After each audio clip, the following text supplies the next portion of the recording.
The hardest part about being in sales that you have to get over is simply just hearing the word no.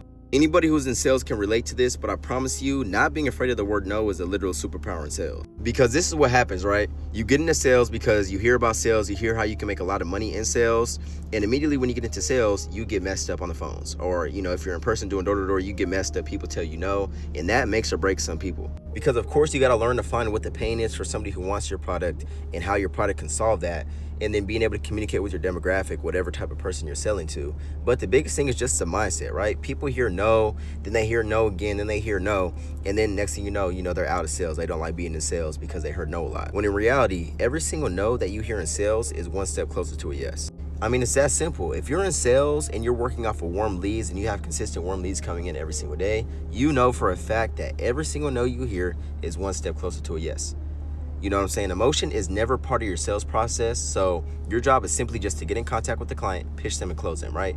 When you start adding emotion into that workflow because you heard no from a previous client, the previous client may have cussed you out or was irritated with you or whatever the situation is, you mess up your whole entire workflow because emotion is not a part of your workflow. You literally have to be a robot when you're in sales and simply just get in contact, pitch, and close. Right? Solve problems. If you're doing that, you're going to make a lot of money in sales. And you know what I'm saying? That simply just comes from not being afraid of the word no. But if you want to learn exactly how I make 5 figures a month consistently in remote sales, comment Playbook and I'll give you my exact full blueprint.